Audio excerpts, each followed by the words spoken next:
Today on the Winning with Shopify podcast, unfortunately, almost every A/B test I've ever run, I've learned that customers are lazier than I even thought they were based on previous tests. This is an e-commerce guy telling you e-commerce conversion rate is garbage. They always assume I will create the content, I will do it once, and then I will post it, like it or not. I think that in 2025, paid ads are going to continue to go up. Have you heard of the show How It's Made, actually? Yes. Yeah. I loved that show so much. Hello, welcome to the Winning with Shopify podcast. As you may have noticed, I'm not Nick. My name is Byron, and I usually work behind the scenes producing the show. I'm jumping in front of the camera today because Nick is a brand new dad, and he is busy changing nappies. So this week, we're going to do a roundup of the best bits from the past 6 months. I hope you enjoy it. This relates massively to Google Shopping, which is one of the things we spend a lot of time and money investing in for our clients. Now, on Google Shopping, when somebody clicks on a product listing, they land on a product page. That bit is obvious. What's not so obvious to a lot of brands, and something we found a lot of fruit in doing, and we've increased a lot of conversion rates by doing this, is if you look at the page they land on, it's obviously a product page, but the product pages are probably one of the least welcoming pages on any store that I've ever looked at. On the page, it doesn't say anything about who you are. It doesn't say anything in enough detail about this product. It also doesn't show similar products they might be interested in if this one isn't quite right. So actually, there's a big opportunity to change that. And again, if you did an A/B test, you could redesign your PDP, your product description page, and have two versions of them and run that in a test to go, the old version that's just got maybe like an image, your pricing, a little bit of information, little description. And the next thing underneath is like, people also bought this, and then into your footer. There's not a lot of information actually on that page to make a buying decision. Equally, if you just put 20 paragraphs in there and had this big essay, long form content piece of text, that also might put people off because it's like, I'm not reading all of that. You know, customers are lazy. And unfortunately, almost every A/B test I've ever run, I've learned that customers are lazier than I even thought they were based on previous tests. So customers are lazy. But what you can do on a PDP is you can actually add a bit of information, a bit of content, say who we are. You can also extend the product description because most people are buying a product for a specific reason. So they'll have some questions. So you can extend the product description. You could add FAQs. You could feature your reviews on the page and that sort of thing. We've even done a test last year where somebody had reviews, but they had sort of 5 tabs. The first one was the product description. That was open, and you can click over to go to specifications, dimensions, reviews, FAQs, all on different tabs. When we actually just put them on rows of content on top of one another and just had them all visible down the page, you don't have to click to display anything, conversion rate on that one in particular actually lifted. I think it was 35 or 40% more revenue because customers now didn't have to click about and try and find how to find that information under the tabs and then read the text. It was all just presented down the page as they scrolled. And we saw on Microsoft Clarity, more people now were scrolling to the bottom of the page. So the content was working well and it's broken down really, really nicely. Lots of images, bullet point lists, using coloring in a clever way, just to keep the page nice and entertaining to the user to get that information across in a nice way. When we've run PDP redesign tests, I'm going to say redesign. You don't need to get a designer and get your crayons out and try and design something new. Just by changing the content about and changing the length of content and adding more information to each product, we've seen the 20% uplift on average across all of our clients. And actually, it's quite an easy thing to do. It's just time consuming to actually write the content, but it's certainly not complicated. And on Shopify, you shouldn't really need a designer. It depends what a developer, depends what theme, what templates you're using, and that kind of thing. This one's fascinating. This is one of those ones that when I say what it is, you might go, what the heck has that got to do with anything? And the results in this are absolutely astronomical. And I don't use that word often. I try not to exaggerate too much, especially when I'm hosting a podcast. But this one, it's all around pre-order. So a lot of sites have pre-order on them. So you can order this product, but we don't have it right now. We're going to order it in, or it's on the way, and you can pre-order this product. The conversion rate on pre-order, unless you've absolutely nailed your marketing and you're advertising yourselves as a Kickstarter, Indiegogo brand, something like that, where actually pre-order makes sense, where we've seen brands using pre-order, and we had 3 last year in particular, we looked at pre-order and we used Microsoft Clarity and Hotjar to watch people use the website and see what see what they were doing when they see pre-order. 2 out of the 3 sites, as soon as someone saw pre-order, they left the site altogether. They were just gone. So what we did, 2 of those brands replaced pre-order with in-stock, And then the third brand kept pre-order, but also did the next thing that all three brands did. Above the add to basket or buy it now button or whatever your call to action is, above that, they gave some sort of delivery estimate. Our partners at Seguno have released a brand new app for Shopify, and it's called Shopify Connect for Canva. You can essentially look at all of your product images from Shopify directly in Canva and export them straight back. This can save you a lot of time. If you want to find out a bit more about this or go and find the app yourself, you can go to seguno.com/Canva. Enjoy. So what we learned, and I mentioned Rory Sutherland already, it does go back to something Rory Sutherland talks about quite a lot, which is about expectation and entertainment. So the unknown is scary to people. So if you just say pre-order, it's like, when's it going to arrive? It basically is a tell me when it's back in stock, but you're asking me to pay for it now. People don't want to do that. So if you give them an expectation, it's going to take 3 to 6 weeks. Suddenly people start ordering these products. Because they know it's going to be 3 to 6 weeks.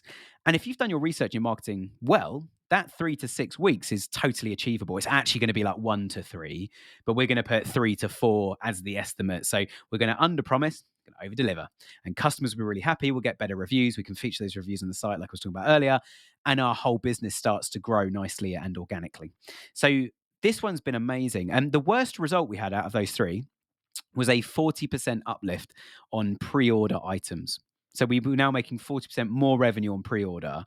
And we were actually, I didn't get the stat for this, but we were making more money on the non-pre-order, the general in-stock stuff anyway, because people now weren't leaving the site having seen 1 or 2 pre-order items. They were still browsing the site, found a few things in stock and bought stuff in stock. But just pre-order alone, 40% uplift on pre-order items. And that particular brand as well, they had, I think it was about 30 or 40% of their product range was pre-order. So you get an idea as to how much revenue they made out of this thing. And it wasn't obvious when we first started any of these tests. The best result, this is insane, right? We had a 1,200% uplift on pre-order items. Total site revenue doubled. And we did that in September last year, just in time for peak. I'm not saying it was an accident, like we did stuff to make it happen, but we were not expecting that kind of result. So if you have anything on your site that's pre-order, or even if you've got stuff that's out of stock, but you know it's coming back, if you can put something on those products to say, we know it's going to be back by this date, so out of stock becomes pre-order, and delivery by this date, your revenue could be significantly higher than it is at the moment. So that one really was a diamond that we found by doing enough mining, which is a little reference to Minecraft, which I don't have any time to play anymore. It's a fantastic game. I'll tell you one of the biggest problems I think with data as well is whether it's in the separate systems and you're not looking at it, or you bring it, even if you bring it all together and you're looking at it or you're not looking at it. The biggest issue I find, I'd love to get your thoughts on this, is I feel that a lot of brands that like the guys in the Netherlands, they've reached 1.5 million in a year. There's a shelf somewhere between 1 and 2 million. I'm convinced of it, where people can't burst through it. They've got the data, they look at it, they analyze it, but they struggle to know what decisions now to make, what to do differently. Like, even if a product's trending this week, all right, put the budgets up. And it's like, no, that's such a binary way of looking at it. So how do you guys go about then using that data to make changes, to impact something, to make a difference? So here's the thing. You have to know um what the data means, right? I'll give you an example, right? Everyone in e-commerce obsesses about the conversion rate, right? That's one of the OG KPIs that from day zero till now, even today, right? Even after this podcast, you're going to hear about conversion rate, right? The problem with conversion rate is it's not the right KPI, right? It's not the right KPI. And let me explain what that means. And I'll come back to understanding broader question of data, understanding the data insights when you're looking at this data, right? I'm gonna cover that too. When you look at something like conversion rate that everybody obsesses, I mean, it's conversion rate and it's ROAS. If you know barely anything about e-commerce, you know that those are the two things. And I'm telling you today, with 25 years of experience, with $1 billion in incremental e-commerce revenue, a lot of experience, right?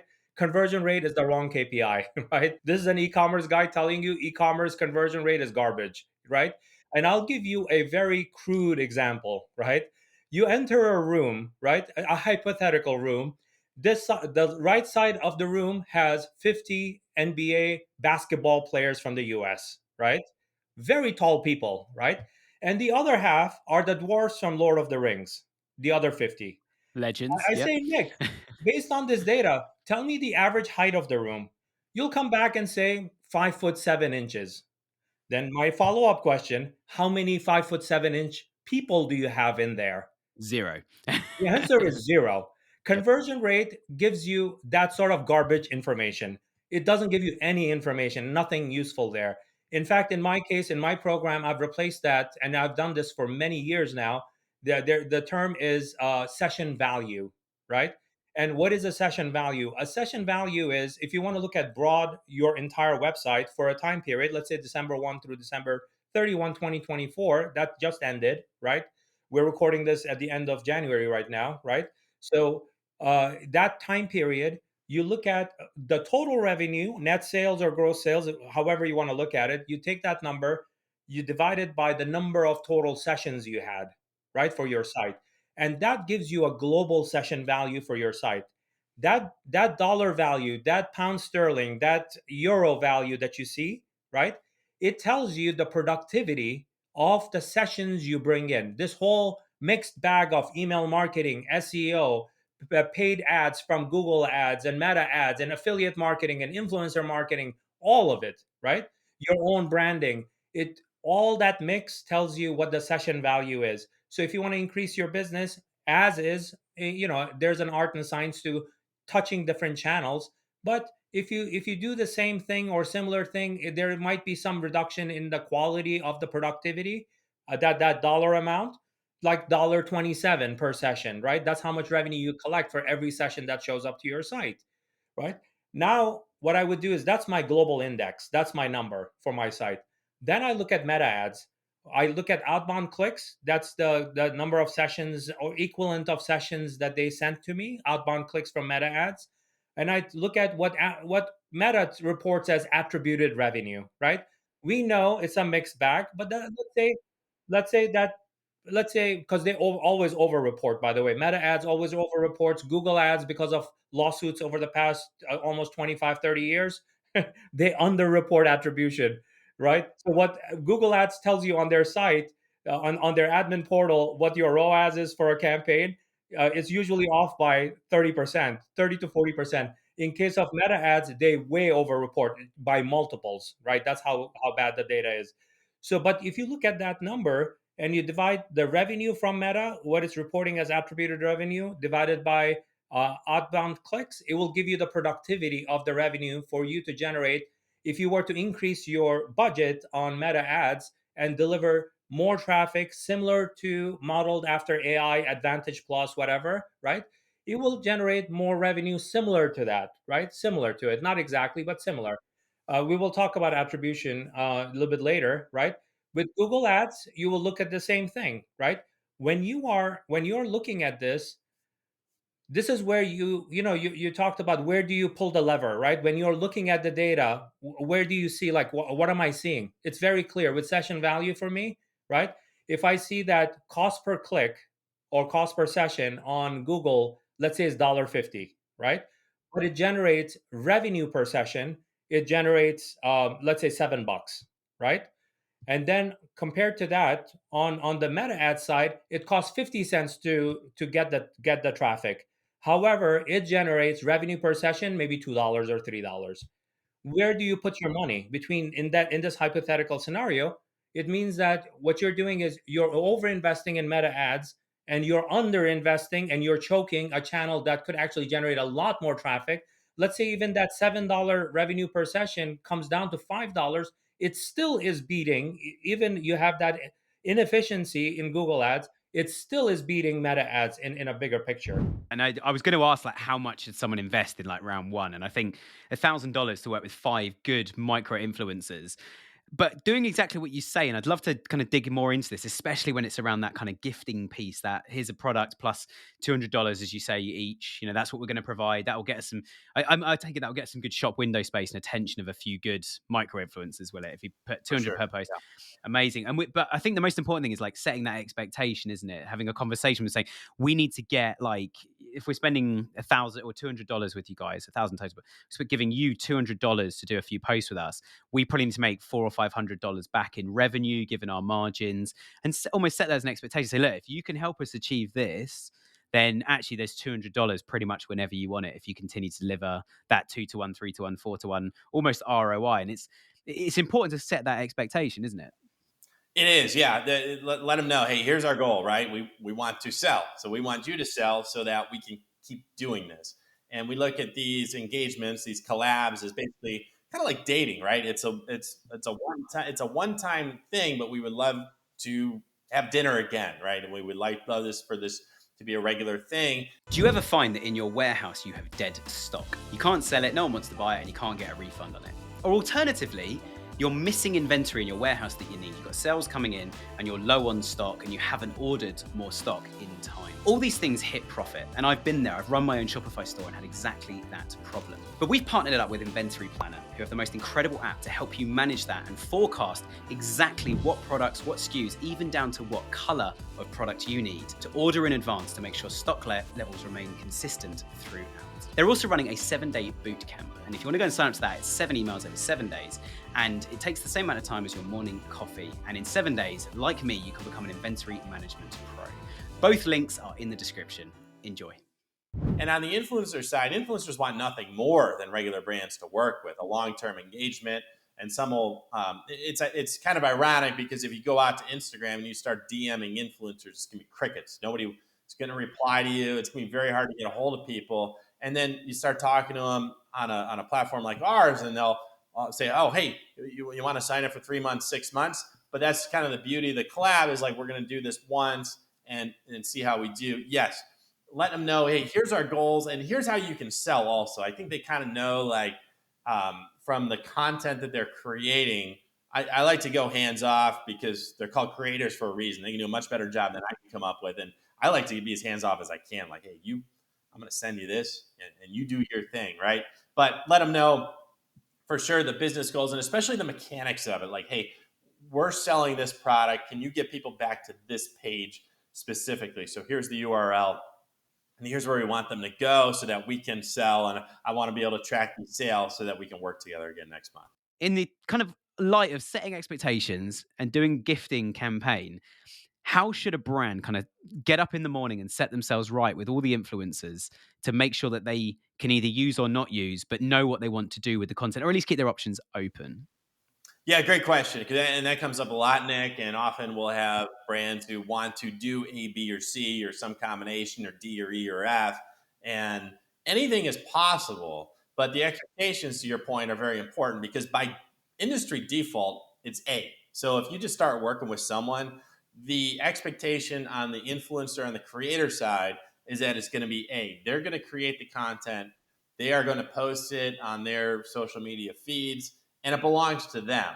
And you could then jump in with B in terms of sharing it because that's also possible via the platforms. But then there's no, hey, C, we're running this on our side. Not that it's very doable to do that. So if you would like the content either after they post or in lieu of the influencer posting, you want to come out and let them know that. I like to do it just in the collab listing. Like, hey, if we're just looking for UGC, the user generated content, and let's say we just want to post it to our site and we just want you to create it, let's just come out and say that. Like, hey, we are paying $150. This is the job. Exactly. Yeah, we want you to do this. Yeah. This is the job. And by the way, then I would like to review it before. So I would like one revision and let's just outline everything because that really clears a lot of things up. You do see the disagreements later, and you don't want to have the disagreements later because that's when both parties get offended and they get mad at each other, and that's when somebody like me has to kind of step in and mediate, right? Because I can see it as I follow the communication chains because they're both asking me to look at it, and I can see where the communication fails because generally the brand is not specific, and the influencer assumes A. They always assume I will create the content, I will do it once, and then I will post it, like it or not. And that's kind of the default. So if you want something else as a brand, make sure you say that. Like, hey, I would like to see this before you post it. I would like give me one revision on it. if you're sensitive to what the content is, you have to kind of say that.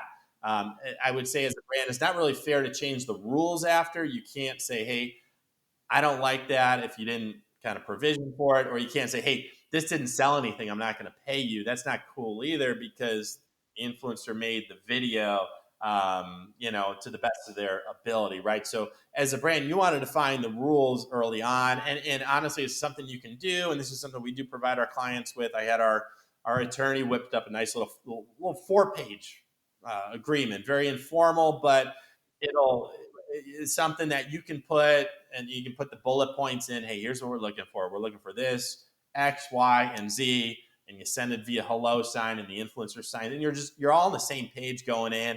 And it's not something, you're not going to sue them over $200 if things go awry, but it really helps set those expectations and gets everyone on the same page. Because I do think, to your initial point, it's very important that the industry default is that the influencers just can produce something and post it. So if you want something different, it's very possible, but just say it so that everyone knows going into it. Going into 2025, what do you think? Let's start with challenges, and then we'll talk about like opportunities. But what do you think some of the biggest challenges to globally and US specifically? Some of the biggest challenges merchants are probably going to come up against as soon as kind of everyone's recovered from Christmas. Yeah, I think that in 2025, paid ads are going to continue to go up because what are we going to do? It's the cost of doing business on that end of the spectrum. So they have you. That's the agreement that you have with them, right? So paid ads are going to go up. So merchants are going to look to increase their return on ad spend, which means lowering their cost per acquisition, right? And so that can happen in a million different ways, right? I already said before, like there isn't one way to do this. And so a merchant looking back on what happened during Black Friday, Cyber Monday, and the Christmas holiday, some things they want to look at would be like, did they get a bunch of customer service complaints about their website because things were broken, right? What does that tell you? Maybe you need to invest in a new experience, right? You can look back at your conversion rate on specific landing pages or offers. If you don't have a landing page strategy, that might be an amazing thing to invest in Q1. The performance of your website. We're obviously a Shopify agency through and through. Anything we build is on the Shopify platform. But if you're on like some bespoke platform, or some legacy platform, and you're thinking about making a move to Shopify, do it in January. Please start that conversation in January. If you reach out in not September. October, I'm gonna say we're doing it next January, because that takes time to do it right. You'll get a better deal actually in January, if I'm going to be honest with you, because if we have to work harder, we're going to charge you more. And not even me, like that's all agencies do this. Like if you put us under a time crunch, they're going to charge you more money. So I guess another potentially quite tough question, but something that you must be dealing with regularly, is how do you bring that story to life when it's just there's only so many pixels on a screen that you can control? How do you actually bring that story to life to people so they buy into you, buy into the product, buy into your business? I think it's definitely a combination of what I put in my captions and posts, or I'll do certain videos that have voiceovers that kind of give like a little background behind like everything that I put into this, all the thoughts I put into it, how many different drafts I went through for it. And then I also interact with people on my story. So it's just like finding so many different ways to interact with people and let them know what I'm making and how I got to this. Nice. And it's such a powerful age to be alive, I think, to be able to just like hit record and within a few minutes actually have something. In the same way we're recording this now, like we suddenly got something that to some people is really interesting, and to others is so powerful actually, of going, do you know what, that's it, I'm going to build a business out of the thing that I've been passionate about before, and listening to your story. But it doesn't kind of stop there, does it? You guys, well, you've got 500,000 followers, I think, across social at the moment. That, given that you've only been running 2.5 years, just say April 22, 2.5 years until now, how have you grown such an audience in such a short space of time? Okay, so definitely the main answer is process videos. Have you heard of the show How It's Made, actually? Yes, yeah, of course. Yeah, I loved that show so much. watching like milk bottles being filled up in a factory, and you're like, Yeah, that's how they but get then milk from a cow to a bottle to my house. right. That makes sense. And I don't think a lot of Yeah. people realize how much time goes behind just like basic things, basic everyday things. But also everyone's so interested in it too, I think. Yeah. At least I am. Yeah. I am. Yeah. So I looked at creators that were similar to me or artists that were similar to me and basically took their video style and made it into my own with my own creations. And I also started a TikTok account for our cats. We have 3 cats. Hey, nice. Yeah. And it did really well. And that's when I was like, oh, I could actually maybe do an online business. And this is how I would market it without paying for ads, which would be like a huge amount of money that I just didn't have to spend. So process videos helped me grow so quickly. And the first summer that I started growing, I think I grew like 80,000 in the summer or 100,000, which is terrifying, by the way. It's much nicer to have a slow burn, but I'm really happy it happened too. Yeah, of course. When you say viral on a ceiling painting video, I loved your comment of like, why that video? What I guess in your experience, I know you kind of 2.5 years into this. In your experience, like what determines? Do you think that like to make a video go viral on kind of Instagram, TikTok? Where do you think the algorithm goes? Like, okay, this is some really good content. I'm going to push it to everybody. Well, sometimes I have no idea. But me neither. Yes. I think most of the time it's when you have something that's really eye-catching in the start. Like sometimes I like to start my process videos just like in the middle of a process, so it just grabs someone's attention, or I put a title on it. I think with the ceiling painting video, it was because I'm, the views from like below and it's looking up at me, and I was just painting it. I had these taped lines on my ceiling because I painted like a bunch of different colors going up onto it. So it was just like a weird thing to see. And it was a short video. I meant to post it as a story on TikTok. And because of that, I think that's why it took off. It was short. It was a weird angle to start from. And people were like, what the heck's going on? And so they stayed, and that just pushed it to a bunch of people. Yeah, I've certainly been sold to by loads of videos going like, hey, you can make your grass look really cool on the edges by trimming them like this. And like, I need that product, or like, I'm going to try that with my trimmer, see what results I can get on the grass in the garden. But yeah, I think people I think it's going back to what you said earlier. People are fascinated by how it's made, like where things actually come from. I also love those. I don't know if you've seen them recently, but it just reminded me of the when they put stuff in hydraulic presses. So they put like a load of Skittles in, and then they press them, and all these like this rainbow just pops out of Skittles. Yeah, and stuff. I love And those. people are fascinated, but they always build it up, don't they? It's always like Skittles, hydraulic press, down it goes, and then it cuts. And it's like, hey, it's such and such laboratories, we're doing this, and this. And you're like trying to skim I forward. would be so mad. No, okay. I don't like that marketing. No, it works, but it is really frustrating. But yes. But I'm like, I want to see that being squished, Our partners at Seguno have released a brand new app for Shopify, and it's called Shopify Connect for Canva. You can essentially look at all of your product images from Shopify directly in Canva and export them straight back. This can save you a lot of time. If you want to find out a bit more about this or go and find the app yourself, you can go to seguno.com/Canva. Enjoy.